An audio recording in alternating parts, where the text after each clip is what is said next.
নমস্কার মিডিয়া বন্ধুরা, সাংবাদিক বন্ধুরা, ভালো আছেন তো? বলছি, আপনাদের উপরে যে হামলা হয়েছে, অবশ্যই তারপরে রাজপথে নেমে আন্দোলন করেছেন, ঠিক করেছেন। তবু একটু আপনাদের এক্সপিরিয়েন্সটা শেয়ার করে যান। রাজপথে নেমে আন্দোলন করতে কেমন লাগলো? ভালো লাগলো তো?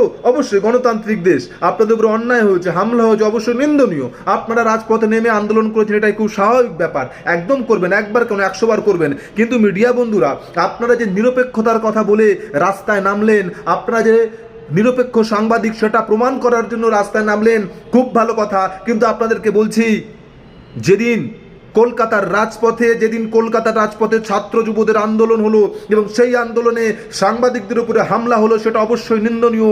এবং সেই হামলার পরে যাদের গ্রেপ্তার হলো, তাদেরকে বেছে বেছে কিছু নাম গ্রেপ্তার হলো এবং গ্রেপ্তার হওয়ার পরে সারাদিন টিভিতে শুধু বাদর নাচের মতো সেই নামগুলো দেখিয়ে গেলেন। সেই নামগুলো সারাদিন টিভিতে আপনি খবর করে গেলেন, কারণ সেই নামগুলো এমন একটি সম্প্রদায়ের নাম, এমন একটি সম্প্রদায় জুড়ে আছে যে সেই নামগুলো দেখানোর পরে আপনাদের টিআরপিটা বেশ কিন্তু ভালোই যাবে। তাই সারাদিন দেখিয়ে গেলেন বাদর নাচের মতো সেই নামগুলো, সেই খবর আর কোনো খবর নেই। এবং তারপরে বিধানসভায় দাঁড়িয়ে কোনো রকম রাজনৈতিক পতাকা নিয়ে, কিন্তু কোনো রকম ভাষণ দেওয়ার জায়গা নয় বিধানসভায় দাঁড়িয়ে যিনি বললেন, যাদেরকে গ্রেপ্তার করা হয়েছে এদেরকে এমন শাস্তি দেব, এদের 3 পুরুষ মনে রাখবে। বলছি, তাদেরকে শাস্তি দেওয়া তো দূরের কথা, তাদের 3 পুরুষ তো মনে রাখা দূরের কথা। তাদের 3 পুরুষ কেন? যদি তারা অন্যায়কারী হয়, যদি তারা হামলাকারী হয়, যদি তারা ক্রিমিনাল হয়, 3 পুরুষ নয়, তাদের 30 পুরুষ, 30 প্রজন্ম মনে রাখুক, কোনো রকম সমস্যা নেই। ও মিডিয়া বন্ধুরা, আপনারা তো নিজেদেরকে নিরপেক্ষ প্রমাণ করার জন্য রাস্তায় নামলেন, আন্দোলন করলেন এবং আপনাদের উপরে হামলার প্রতিবাদে আপনারা আন্দোলন করলেন, একবার নয় 100 বার করবেন।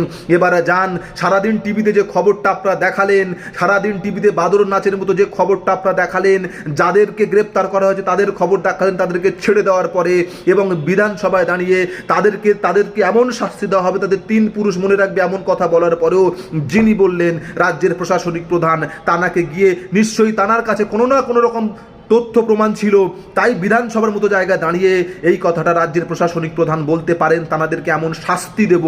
নিশ্চয়ই তথ্য প্রমাণ ছাড়া তিনি বিধানসভায় দাঁড়িয়ে এই কথা বলতে পারেন না। যাদের বিরুদ্ধে তথ্য প্রমাণ আছে রাজ্যের প্রশাসনিক প্রধানের কাছে, তাদেরকে ছেড়ে দেওয়া হলো কেন? এই প্রশ্ন শিরদাঁড়া সোজা রেখে, চোখে চোখ রেখে রাজ্যের প্রশাসনিক প্রধানকে গিয়ে প্রশ্ন করবেন না মিডিয়া বন্ধুরা। তাদেরকে ছেড়ে দেওয়া হলো কেন? আপনি বিধানসভায় দাঁড়িয়ে যাদেরকে শাস্তি দেওয়ার কথা বললেন, যাদের 3 পুরুষ শাস্তির কথা তারা মনে রাখবে সে কথা বললেন, অথচ তাদেরকে তার কয়েক ঘন্টার মধ্যেই ছেড়ে দেওয়া কেন হলো? রাজ্যের প্রশাসনিক প্রধানকে গিয়ে এই প্রশ্ন কবে করবেন? আর কত সময় লাগবে এই প্রশ্ন করতে?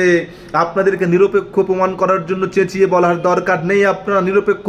আপনাদের প্রতিটা কাজ, আপনাদের প্রতিটা পদক্ষেপ মানুষের মনের মধ্যে ধারণা স্বাভাবিকভাবেই নিয়ে চলে আসবে যে আপনারা নিরপেক্ষ। তাই বলছি, অপেক্ষায় আছি, কবে গিয়ে প্রশ্ন করবেন? যাদেরকে শাস্তি দেওয়ার কথা বললেন বিধানসভায় দাঁড়িয়ে, তাদেরকে ছেড়ে কেন দেওয়া হলো?